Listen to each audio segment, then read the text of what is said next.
Kalau itu masuk ke sistem, dan saya nanti sudah minta ke Bank Sentral, jangan diserap uangnya.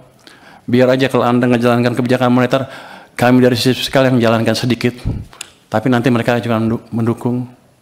Artinya, ekonomi akan bisa hidup lagi. 2015 ketika Pak Jokowi ngambil pemerintahan, kondisinya sama. Kebijakan sedang ketat. Saya pindah ke KSP untuk memberi masukan langsung pada waktu itu supaya kebijakannya dirubah. Dan itu kebijakannya dirubah dan kita selamat. Itu jadi pembalikan ekonomi Indonesia bukan terjadi otomatis. Semua karena intervensi kebijakan. Kebetulan Pak Jokowi cukup cepat mengambil langkah. 2020-2021 sama. Pada waktu COVID, semua nyalahin COVID akan menghancurkan ekonomi Indonesia katanya. Bank-bank mulai hampir berguguran. Saya waktu sedang di maritim, asik mancing lah. Saya pikir ngapain mikirin ekonomi lagi, udah pada jago di perekonomian kan. Tapi setelah kita lihat, base money pertumbuhannya berapa di situ? Di bulan Maret 2000, pertumbuhannya minus 15,3%. Minus, artinya ekonomi sedang dicekek padahal bunganya diturunkan. Ini salah kebijakan kita lagi. Jadi ekonominya turun, hampir hancur. Saya dipanggil ke istana, gimana? Ya udah Pak, dibalikin lagi aja. Gimana caranya? Ya udah, BI suruh kurangin penyerapannya ke sistem. Siapa lagi? Tambah uang ke sistem dari sisi fiskal juga Pak. Gimana caranya? Bapak punya uang kebanyakan di Bank Sentral. Waktu itu ada 500 triliun, 29 triliun.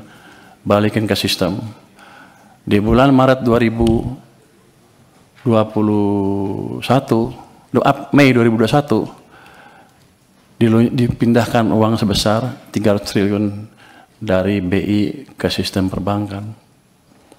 Laju pertumbuhan uang naik lagi dari minus ke double digit 11, terus dijaga oleh Bank Sentral juga di atas 20%. Itu yang menyelamatkan ekonomi kita. Nah, saya pikir juga dengan pelajaran sepanjang itu kan, ya udah jago semua lah, ya udah kita santai aja. Gara-gara itu saya ngebantu sektor finansial pada waktu itu, saya dilempar ke LPS dengan tugas selainnya jaga stabilitas di sana. Saya hanya bisa jaga stabilitas. Kita selalu pro pertumbuhannya. Jadi ketika even Bank Sentral naikin bunga, LPS naiknya lambat sekali untuk menjaga supaya ekonominya nggak tumbuh terlalu lambat. Tapi kan instrumennya saya bilang tadi, bunga hanya salah satu. Uangnya seperti apa? Nah, rupanya sejak bulan 2023 bulan pertengahan itu, uang diserap secara bertahap terus ke bawah sampai pertumbuhannya 0 menjelang second half 2024. Jadi itu yang Anda rasakan di ekonomi, melambat dengan signifikan, real sector susah, semuanya susah. Maksudnya keluar tagline Indonesia apa? Gelap, Indonesia apa? Kita semua menunjuk ke ini gara-gara global. Padahal ada kebijakan dalam negeri yang salah juga, yang utamanya mengganggu kita karena 90% perekonomian kita didrive oleh domestic demand. Masuki 2025, Januari, Februari, Maret, April, membaik semuanya tiba-tiba, saya pikir udah insaf nih. Pertumbuhan uang sempat mencapai 7% di bulan April. Makanya ketika saya rasakan di bulan April, saya bilang, kita sudah keluar dari krisis, Indonesia akan cerah. Yang saya nggak tahu, Mei jatuh lagi, Juni jatuh, Juli jatuh, Agustus jatuh ke 0%. Jadi periode perlambatan ekonomi yang 2024 gara-gara uang ketat tadi dipulihkan sedikit, belum pulih penuh, direm lagi ekonominya. Itu dari sisi fiskal dan moneter. BI kita nggak tahu nih pada marah-marah, saya nggak habis ini. Nanti tetap traktir ya. Pemerintah karena terlambat membelanjakan anggaran, membelanjakan APBN ya, uangnya kan dari bank sentral. Beliau rajin narik pajak, nggak apa-apa, masuk ke bank sentral. Kalau dibelanjain lagi nggak apa-apa, tapi ini kan nggak, ditaruh sana santai-santai, kering sistemnya. Bank sentral kita juga sama, katanya saya nanti kan penguasa ya, katanya punya apa di KSSK boleh menggait sedikit kan ya, jadi saya berani ngomong sedikit sekarang. Dulu saya nggak berani karena saya di LPS, wewenang saya nggak sampai sana. Jadi dua sisi mengetatkan kebijakan kita. Bank naruh uangnya di bank, padahal uang kita banyak. BI menyerah sampai 800 triliun, pemerintah pada satu titik sampai 500 triliun sampai lebih di bank sentral. Sistem kekeringan. Yang Bapak-Bapak rasakan adalah yang kemarin demo itu karena tekanan berkepanjangan di ekonomi karena kesalahan kebijakan fiskal dan moneter sendiri yang sebetulnya kita kuasain.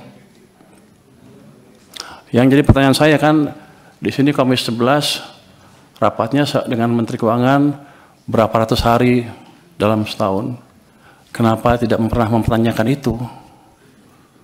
Dan sekarang saya datang ke sini tiba-tiba, udah semuanya pertanyaan banyak sekali yang harusnya sudah putus pada waktu itu. Tapi nggak apa-apa. Jadi ke depan yang saya lakukan adalah memperbaiki itu sebelum merubah yang lain-lain. Struktural lain kita bisa rubah, tapi quick win-nya di situ. Saya akan balik kondisi yang memburuk karena langkah kita sendiri. Oh gimana? Ya paling bagus kan percepat belanja anggaran. Oke, belanjanya cepat-cepat. Tapi yang kita tahu itu nggak semudah membalik tangan. Saya pernah tanya Pak Jokowi dulu waktu saya di istana, Pak balikin uangnya ke sistem. Loh apa bedanya? Kan nggak bisa belanja juga. Pak, kalau uang Bapak ditaruh di BI, dosa Bapak dua. Satu, Bapak nggak bangun ekonominya. Yang kedua, sistem kering, nggak bisa bangun juga.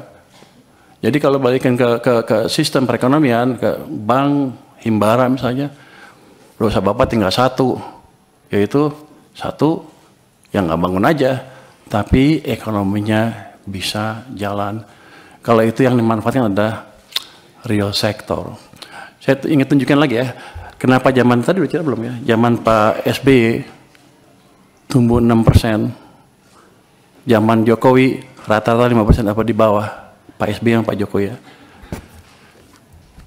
Kalau Anda lihat di pertumbuhan uang M0-nya, base money, teori dasar moneter itu, di zaman Pak SBY rata-rata tumbuh 17% lebih.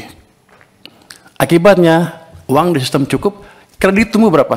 22%. Jadi pada waktu zaman Pak SBY, walaupun dia nggak bangun infrastruktur habis-habisan, private sector yang hidup, yang menjalankan ekonomi.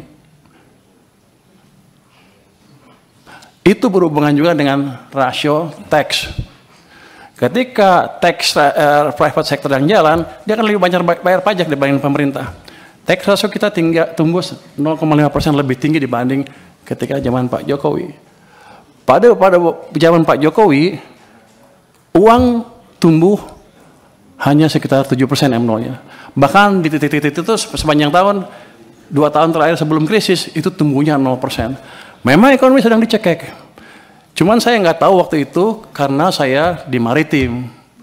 Jadi begitu 2020 saya diminta bantu, saya kaget. Pak, kenapa begini Pak? Bapak bangun apa-apa mati-mati pun nggak bisa. Karena mesin ekonomi kita pincang. Hanya pemerintah yang jalan, sedangkan yang tadi 90% berhenti atau diperlambat.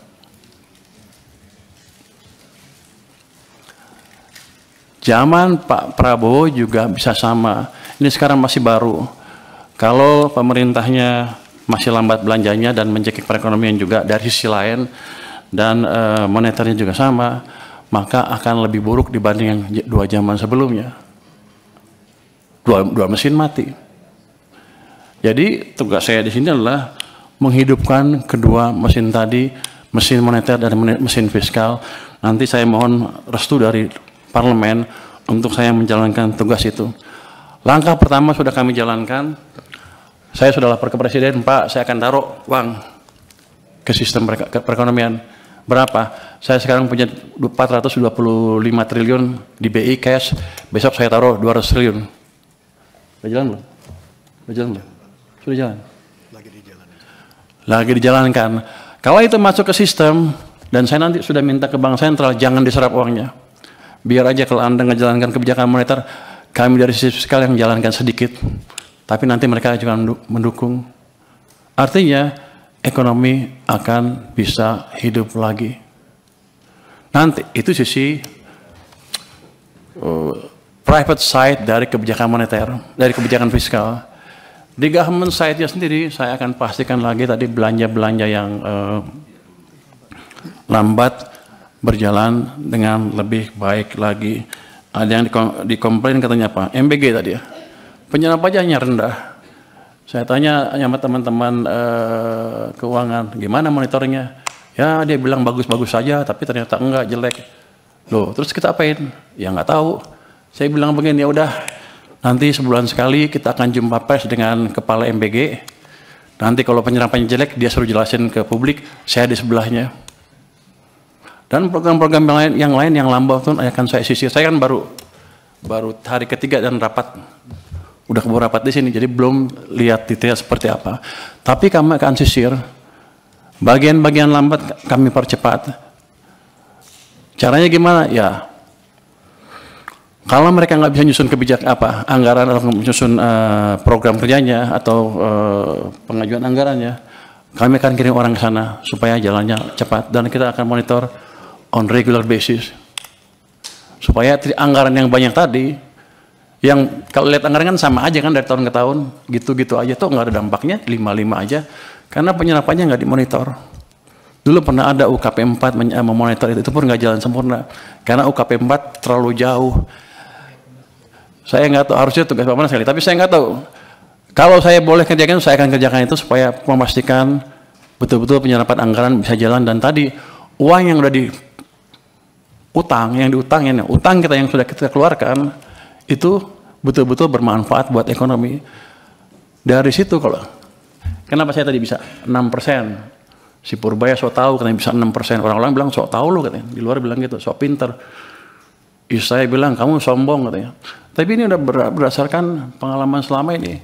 Kalau saya balikkan, saya lihat aja zamannya Pak SBY 6% private. Zaman Jokowi pemerintah 5%. Kalau kita gabungkan gimana? Pasti di atas itu. Itu adalah langkah simpel saja yang mungkin nggak terlalu panjang untuk bisa kita lihat dampaknya. Mungkin nggak secepat 6,5, 6,7 saya bilang. Tapi gerakan ke arah sana sudah terbuka lebar kalau kita biarkan private sector bekerja. Jadi gini, saya termasuk yang percaya bahwa agen-agen ekonomi itu mempunyai otak sendiri. Daripada pemerintah nggak mungkin mengontrol semua agen ekonomi untuk berjalan. Tapi saya ciptakan kondisi di mana mereka berpikir dan berjalan dan bisa tumbuh, bisa berbisnis dengan situasi yang ada. Itu yang ingin kita ciptakan. Nanti setelah itu ada baru tadi program-program investasi. Ini kan nggak lama lah saya beresin. Nanti setelah itu tadi yang debottlenecking akan kita kerjakan Pak Hekal untuk investasi. Download Tribun X sekarang. Menghadirkan lokal menjadi Indonesia.